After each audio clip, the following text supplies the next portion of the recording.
दक्षिण सामान्य वन मंडल बालाघाट के अंतर्गत राजस्व ग्राम रट्टा के नाले में एक बाघ का शव रेत में दफन मिला, जिसकी सूचना मिलने पर वन विभाग की टीम ने मौके पर पहुंचकर बाघ का शव बरामद किया और शव सुपुर्दगी में लेकर वन अपराध प्रकरण पंजीबद्ध किया, जिसमें पूछताछ में अपराधियों ने अपराध स्वीकार किया।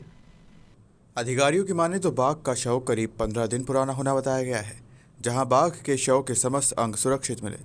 पंचनामा कार्रवाई के बाद शव का अंतिम संस्कार किया गया। वहीं डॉग स्क्वाड की सहायता से घटनास्थल की छानबीन कर संदेही मिथुन परते, सुनेलोई के अंकेश मड़ावी एवं तेजलाल मड़ावी से घटना के संबंध में पूछताछ की गई।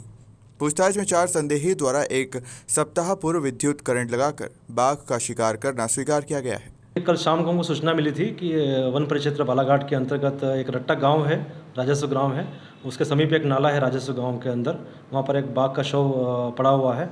तो हमारा स्टाफ पूरा वहाँ पर पहुंचा, उस बाघ के शव को हमने अपनी सुपुर्दगी में लिया और चूँकि वो एक अप्राकृतिक मृत्यु थी तो हमने एक उसका वन अपराध प्रकरण दर्ज किया है और साथ में ही हमारे पास डॉग स्क्वाड उपलब्ध है, तो उसकी सहायता से हमने उसको सेंट दे के छानबीन करने की कोशिश की, प्रयास किया।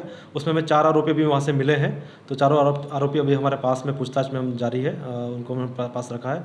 और NTCA की गाइडलाइन के अनुसार हमारे पास NTCA के प्रतिनिधि के तौर पर मृदुला राघवन थी, साथ में डॉक्टर के पैनल में डॉक्टर GS परते और डॉक्टर पुशाम थे और इसके साथ में कुछ असिस्टेंट प्रोफेसर, और ऐसा पैनल बना के CC साहब की उपस्थिति में, DF सर की उपस्थिति में उसका पूरा शव परीक्षण किया गया और विसरा के लिए नमूने प्राप्त किए गए और उसको जल्द ही फॉरेंसिक लैब हमारे जबलपुर और सागर में FSL में भेजा जाएगा।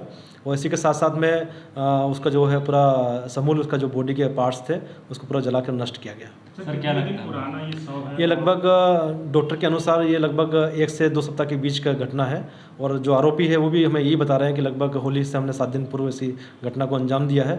और प्राथमिक तौर पे ये सामने आ रहा है कि जो विद्युत करंट के द्वारा इसको मतलब शिकार इसका किया गया है। सर क्यों किया गया था शिकार? शिकार का उनको प्राथमिक उद्देश्य था हिरण या फिर जंगली सूर को मारना, और चूँकि उन्होंने इलेक्ट्रिक्यूशन की सहायता से इसको मारा है। जब वो जाकर देखा उन्होंने रात में कि बाघ का शव वहाँ पे मिला है तो वो लोग घबरा गए, उन्होंने घबरा कर फिर उसको उठाकर एक नाले में उसको दफना दिया। सर कितनी उम्र रही? लगभग ये 10 से 12 वर्ष इसकी उम्र थी, इसके दांत पूरे घिस चुके थे और ये मेल टाइगर था। बालाघाट से रितेश सोनी की रिपोर्ट।